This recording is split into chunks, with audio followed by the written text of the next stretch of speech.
Do you know why Bangladesh has been attacked by Indian propaganda media?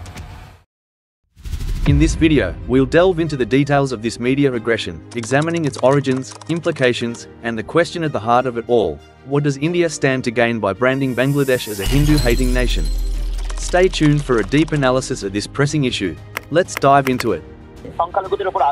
In recent times, a concerning wave of anti-Bangladesh propaganda has swept across Indian media, portraying Bangladesh as a hostile nation towards its Hindu minority. These narratives, amplified by numerous outlets, allege widespread communal unrest, violent attacks on Bangladeshis and state complicity in such act. The resulting rhetoric has fueled tensions on the ground, with incidents like the vandalism of the Bangladeshi embassy in Tripura, attacks on Bangladeshi visitors and disruptions to healthcare access for Bangladeshi nationals. This alarming trend raises critical questions. What motivates such a portrayal? Who benefits from this divisive narrative? Let's talk about it. The narrative of branding Bangladesh as a Hindu-hating country is a political conspiracy theory by the Indian government. Indian media seems to be part of a broader political strategy that benefits certain political and media factions, but also has long-term negative consequences for both nations. Here's an analysis of the potential motivations and the harmful repercussions of this media portrayal. Over the past 17 years, India's approach to Bangladesh has often resembled that of a dominant power toward a subordinate state, rather than one sovereign nation to another.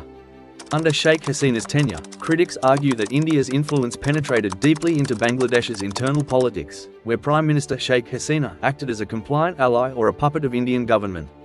However, her recent ouster seems to have triggered an aggressive shift in India's stance, with media narratives alleging attacks on minorities and other forms of unrest in Bangladesh.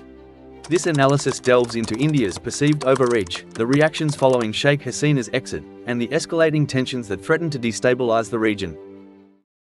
Number 1. Political leverage and control. By creating a hostile narrative about Bangladesh, India could be aiming to increase its control over the narrative in the region again. This stigmatization helps maintain a sense of dominance by portraying Bangladesh as an unstable neighbor, which could allow India to push for more strategic, political, and economic influence over Bangladesh's internal affairs. It also sends a message that India, as a regional power, has the authority to dictate the direction of its neighbors' internal policies, which is a violation of international laws.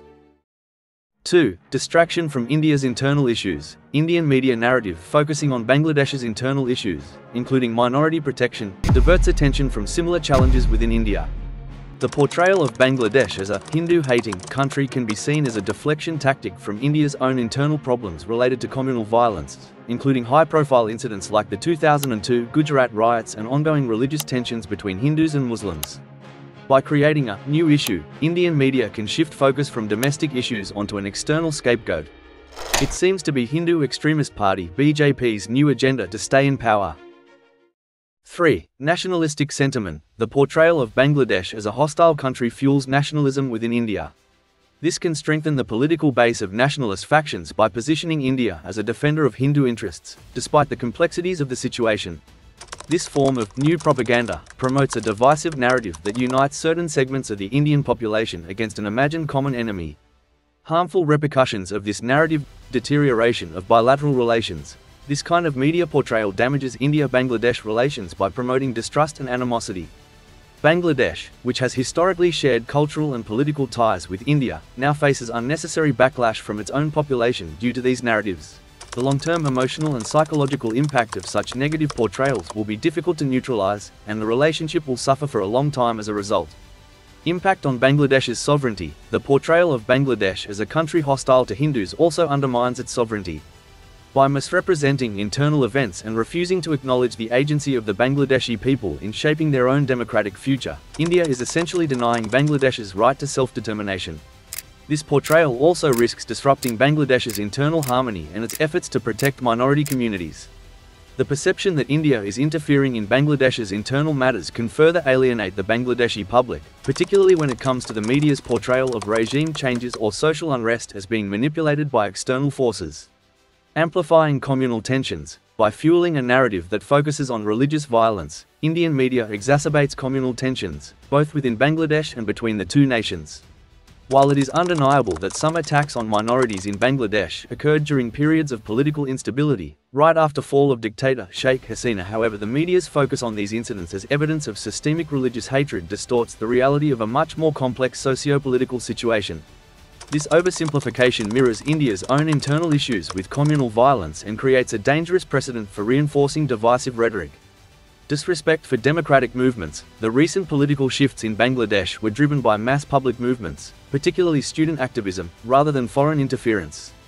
The Indian media's dismissal of this and framing the regime change as part of a larger conspiracy, involving Pakistan, China, or the US, overlooks the genuine democratic aspirations of the Bangladeshi people.